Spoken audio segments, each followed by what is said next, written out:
Hey guys, if you watched last week's video, you knew that I was out of town all last week for some reptile programs. And of course, the first day that I was gone is when our fat tail gecko eggs started to hatch. The first one came out just fine, and the day after, since the second one still had not hatched, my husband decided to open it up, and here is what he found. So, over the night, we had one of our eggs hatch. A little new fat tail gecko decided to come out, and the other egg is not looking so good. So what I'm going to do is I'm going to transport him over here, and then I'm going to see if I can cut open that egg and see if anything's in there. So we got him moved over. We'll get him a cave in just a second here. That was actually very hard because he's very little and I'm afraid to break something. But he's moved over, so we'll just kind of close him up, give him a hide here in a little bit, and we'll move on to this guy. So the reason I'm doing this is because both these eggs were in the incubator the entire time. So if this one is ready, this one should also be ready. So maybe he's not strong enough to get out of the egg. Maybe his egg tooth broke or something and he's unable to. But we are going to see, and if he's still alive, we might have saved his life. If not, I can at least get rid of this and not have to keep incubating it. So also, I'm not sure if that's from the inside or not either, but you can see right around here there are a handful of scratches on the egg. Not sure if that's from his brother walking around or if that's from him trying to get out, but I guess we'll see here in a moment if this thing even has anything developed in it. All we're going to be using is a small razor blade, and we're just going to see if we can get this cut open.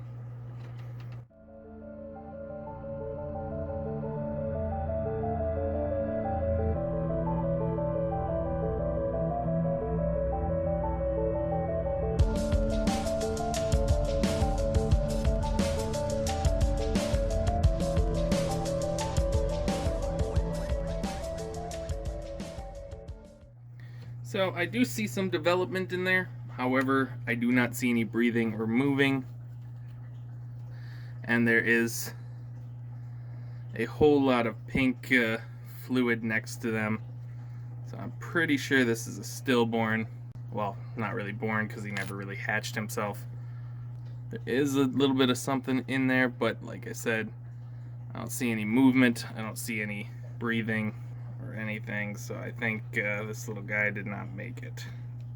It's kind of like I was just looking for an answer to something here.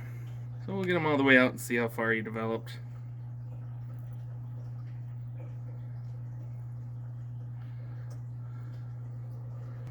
And there is quite a bit of smell coming off of him, so he had definitely did not make it. But there he is. Like I said, no movement, no nothing. And the smell coming off him is very strong now. So he had been dead for a while inside there. But that answers our question. It also tells us he was going to be just a normal colored with a stripe. Not sure how that bodes well for our male, het albino male, because they were bred to an albino.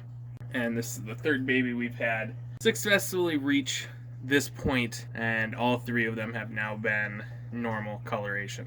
So it's telling me that he's probably not het, and we bought him as a het, but nothing we can do about that. We'll probably go over this a little bit more with the snake egg cuttings, because those we have a bunch of instead of just two. With those we can show you that when one starts hatching, that's why we cut right away. So we like to get the babies out as soon as possible, so there's no chance of them dying like this in the egg. Because who knows, he looks fully developed. He could have been, just couldn't get out and drowned in his own fluids.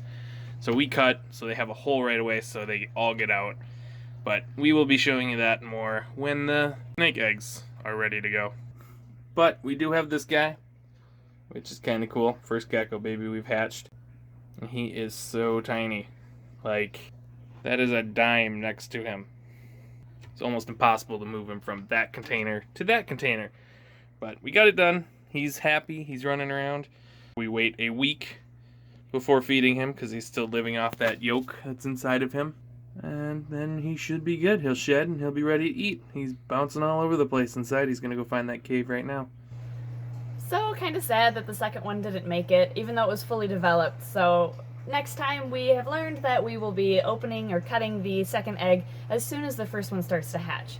Anyway, we are really excited for at least one successful fat-tailed gecko, and hopefully there's more in the future.